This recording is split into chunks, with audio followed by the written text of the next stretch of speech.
We've now arrived at John's Gospel, chapter 18.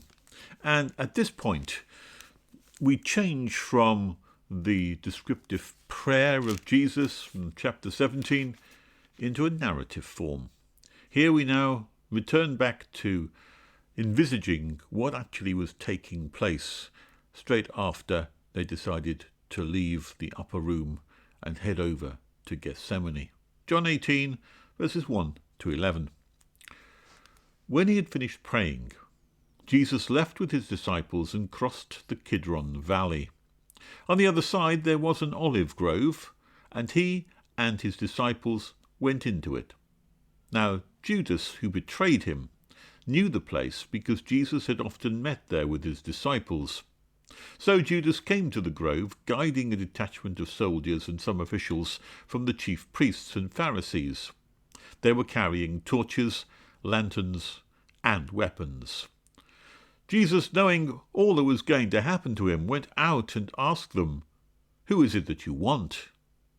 "Jesus of Nazareth," they replied. "I am he," Jesus said, and Judas the traitor was standing there with them. When Jesus said, "I am he," they drew back and fell to the ground. Again he asked them, "Who is it that you want?" And they said, "Jesus of Nazareth." "I told you that I am he," Jesus answered, "and if you're looking for me, then let these men go." This happened so that the words that he had spoken would be fulfilled. "I have not lost one of those who you gave me." Then Simon Peter, who had a sword, drew it and struck the high priest's servant, cutting off his right ear. The servant's name was Malchus. Jesus commended Peter, "Put your sword away.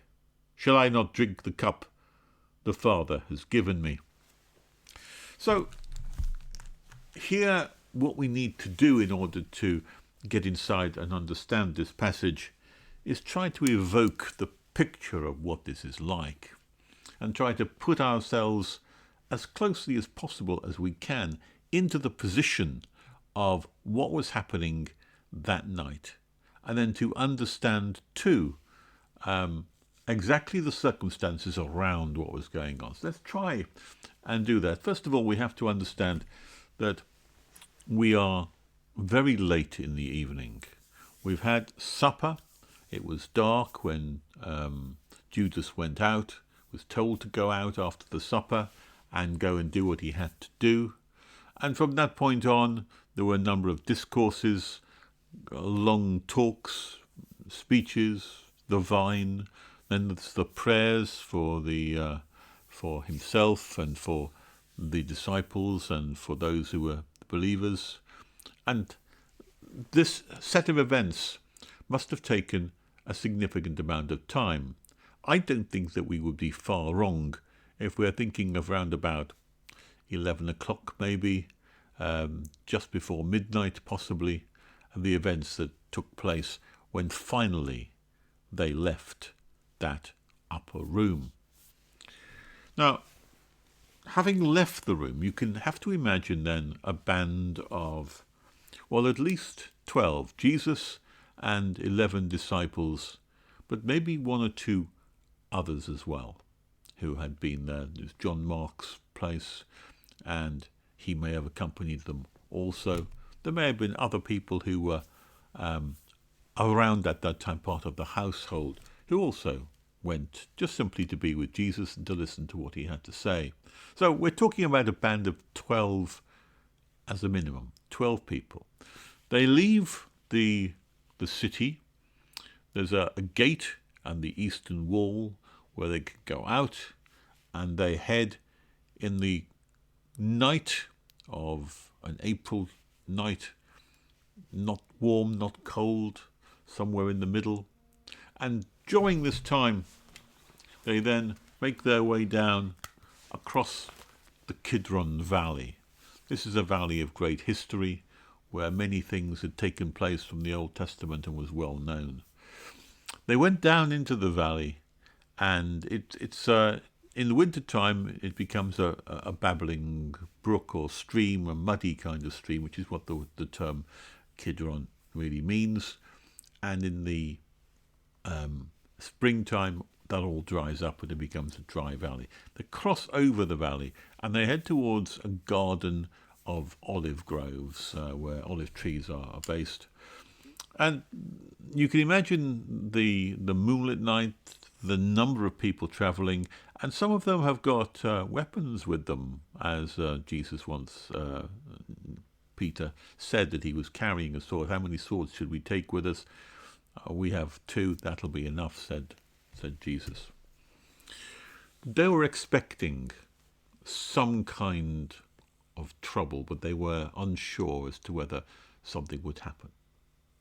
But Jesus had been telling them that they were going to arrest him, that he was going to return to the Father. So there was great apprehension as they went out into the cold, dark night, crossed over the valley, no doubt talking as they went, making their way to this olive grove. Now, we're not really told a great deal in John's Gospel about what happened in the Garden of Gethsemane. But if you read the other accounts, one thing that becomes quite clear is that Jesus is deeply troubled, and there's a huge consternation and a battle within him at this Garden of Gethsemane. He's voluntarily giving himself up to be arrested, to be taken, and to be crucified. And it's a very hard thing for a person to do, to willingly give themselves up to death, never mind a painful death like that. The interesting thing is that it must have been even later than 11 o'clock maybe, because what you find is Jesus goes off to pray into the garden according to the other versions, and when he comes back he finds they've fallen asleep.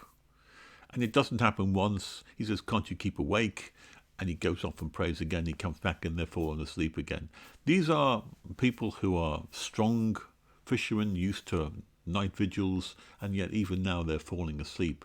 So one has to imagine that this is taking a long time in the garden, longer than one would normally expect it to take, or that Jesus was expecting it to take.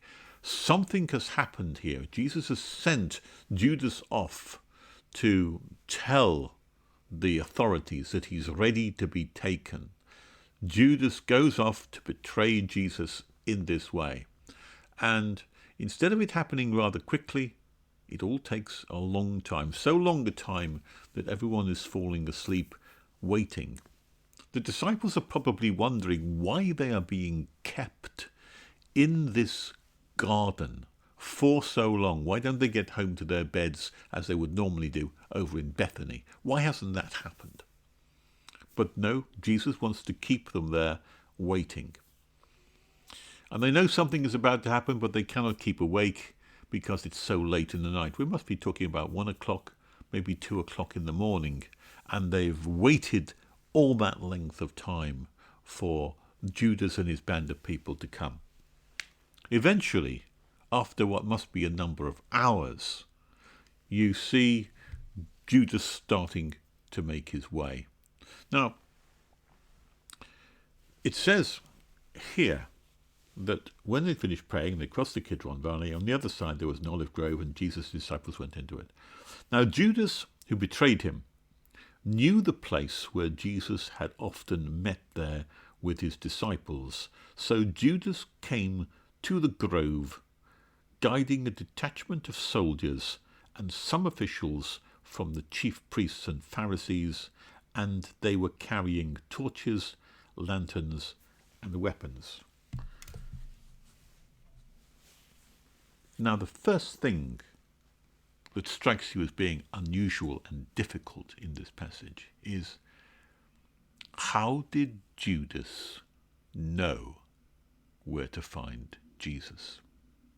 And you say, well, that's obvious because the passage says, and it makes it quite clear here, Judas who betrayed him knew the place because Jesus had often met there with his disciples. But that by itself won't do as a full explanation. Why not? Because it was so late. Because they had waited seemingly hours, so long in fact that they couldn't keep awake, that they would normally be in their beds and they were asleep. And Jesus had to come back and wake them up. And so they waited and they waited. Why aren't we going, must have been the question. Why are we staying here? What's going on? In the normal course of events, although Judas knew that they met there, he couldn't possibly have known that they would stay there waiting and waiting and waiting for him. In the normal course of events, they'd met in the garden, fine. But they wouldn't have stayed there all night. They wouldn't have stayed there for hours. They would have gone back to Bethany where they had a place to rest. But somehow or other, Judas knew that no matter how long it took to get the temple guard together and the soldiers together, no matter how long it took, Jesus would still be there. And that requires some explanation. How did he know that, I'm not going to be too late? It's easy enough to say, yes, Jesus normally goes there after that, but if we don't hurry up, we're not going to catch him because he'll be off back to Bethany. There's none of that about it. He leads them unhesitatingly to the garden where Jesus is. And it seems to me there can only be one explanation of that. Well, certainly to my mind, and you may have a different kind of understanding, but to my mind, the only explanation that can be given here is that there was an understanding between Jesus and Judas. That Judas knew that Jesus would be in the garden no matter what. And we've also asked the question, what was it that Judas was giving to the Pharisees in identifying Jesus when he was one of the most public people in Jerusalem at that time? Everyone would recognize him and know him. Well, you would think so. But Judas certainly was providing some service to them.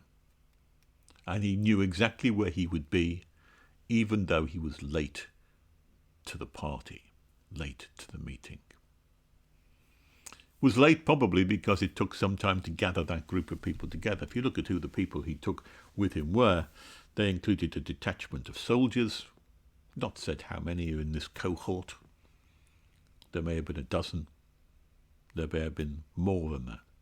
There were some officials from the chief priests and Pharisees. The indication here might be some of the temple guard were sent, but they weren't considered enough on their own, which is why we had a detachment of soldiers, and that would have required Pontius Pilate to release those people to come and catch him. And also some people from the chief priests and Pharisees as well. And they were carrying torches, lanterns and weapons. So you have to envisage then, middle of the night, let's say 1 o'clock in the morning. We're not going to be far out if we take 1 o'clock in the morning, maybe even later. And sitting in the garden there, praying, waiting, unsure why we're still here. You can see in the distance, coming out of the temple gate in Jerusalem, this torchlight procession, making its way towards the garden, with Judas knowing that Jesus is going to be there. The only way, as I say, I can make that work is because Jesus had somehow conveyed to Judas, one, that he was ready to be taken, that he would not fight that, he would not send his band of followers to fight for him, but rather he would willingly give himself up, and he would be in this location, and he would be there for as long as it takes to get that guard together to come and arrest him, and he would wait for them. And that seems to have been the only way in which I can make sense of Judas coming at such a late hour and being confident that he could guide them to the right place. That was what Judas was providing. That meeting based on an understanding which Jesus had already predetermined. That's how I understand it. So here you have this procession on its way, getting closer. In the middle of the night with no lights about, they could hardly have been missed. You would see them coming closer and closer. Must have been maybe a 24 people making their way. And when you think of it, why do they have such a large contingent? Well, because 1 or 2 soldiers wouldn't do it, would they?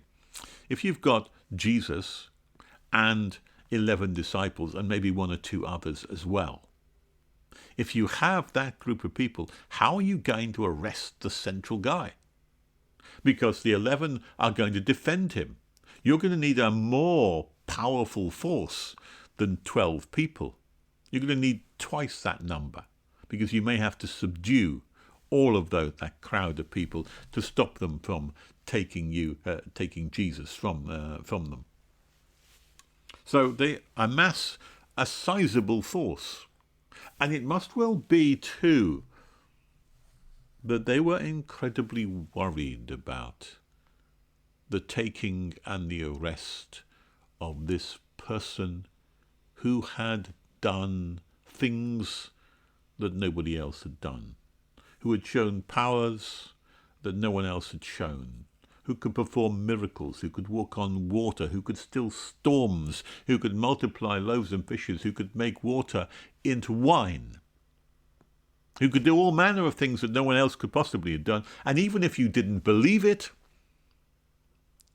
the reputation was enough, I would say, to give all those people who were coming incredible pause for thought, if not sheer terror at the ability of being able to take somebody who could control the elements in that way. Could we even arrest him?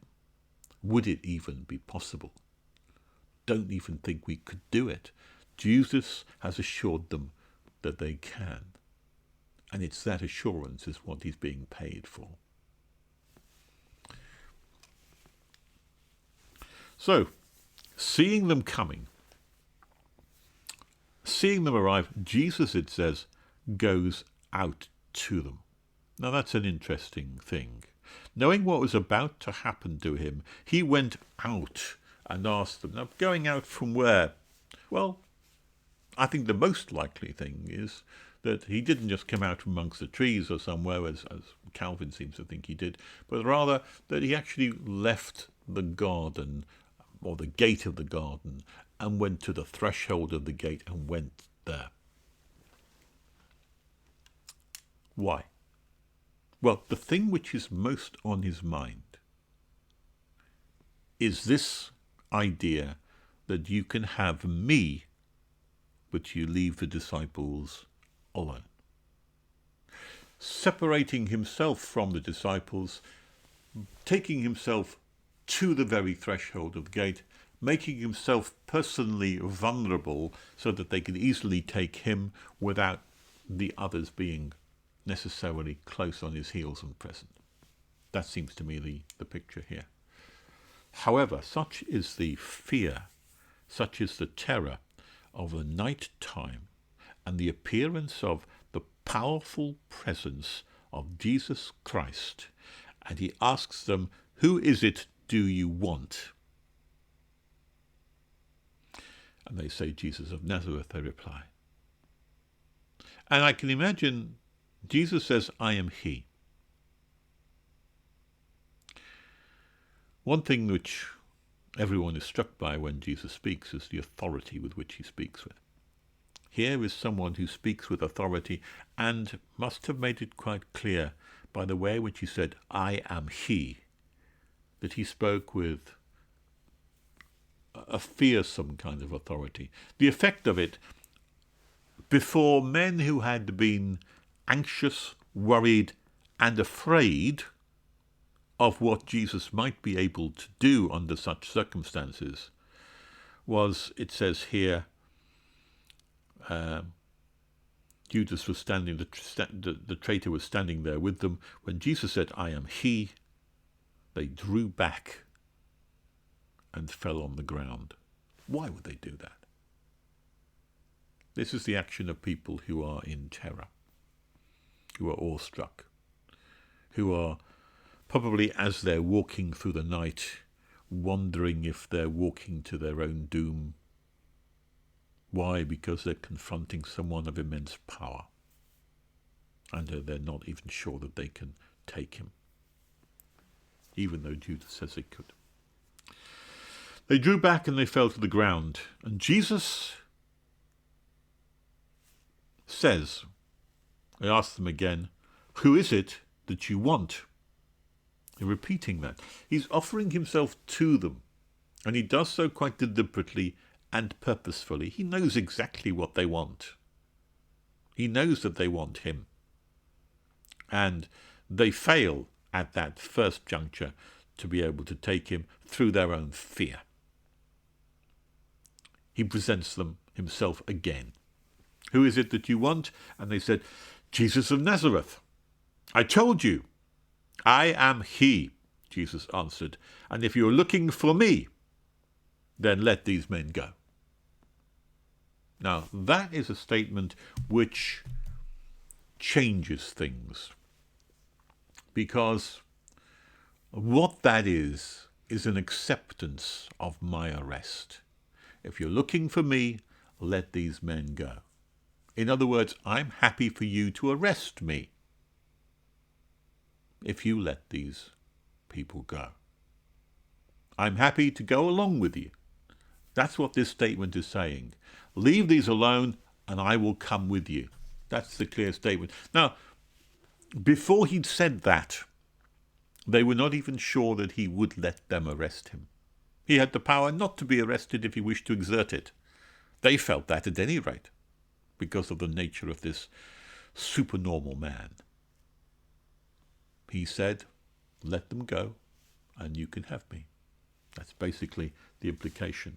And at that point then, this happened so that the words he'd spoken would be fulfilled. I have lost none of those whom you gave me, which he said in John chapter 6, verse 39. Just repeat that just in case we want to refresh our memories here. And this is the will of him who sent me, that I shall lose none of all that he's given me, but raise them up at the last day. Of course, that reference is to eternal life, but here we're talking of physical life. Both of those must be included then in the statement. And so I've lost none you've sent me. Clearly, the disciples are coming up behind the scenes. They're wondering what's going on. Who are this crowd? What are they about? And beginning to understand that this is the point at which Jesus is being arrested and taken away from them. They're not happy about that. They're going to fight to stop that. Peter is there. He has a sword. He draws the sword and he struck the high priest's servant, cutting off his right ear. An act of protection, an act of impetuosity, an act of violence against what must have been a larger crowd of people. Roman soldiers. He would have been run through himself if Jesus had not intervened. Jesus stops him immediately. Put your sword away.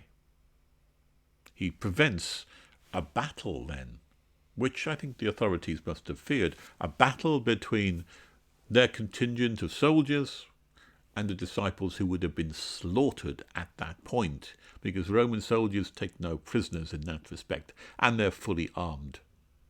And something of great severity could have taken place at that point if Jesus Christ had not intervened at this point. Simon Peter had meant to kill this person. There's no doubt about it. He didn't just slice his ear off as if that was what he was aiming for. Clearly he was aiming to cleave him from head to foot. He probably swung the sword down on his head. The guy probably moved slightly and it just caught his ear. The ear comes off. So Simon Peter meant business, and undoubtedly, if that had escalated, the whole lot of them might have been killed at that point. You have a contingent of soldiers. Jesus commanded Peter, put your sword away, and there's a command here, there's a forcefulness, something which makes Peter back off, fall back, and the statement which explains it is one of giving myself up deliberately and purposefully. You haven't understood the purpose of God, is basically what Jesus is saying to Peter. Put your sword away. Shall I not drink the cup the Father has given me?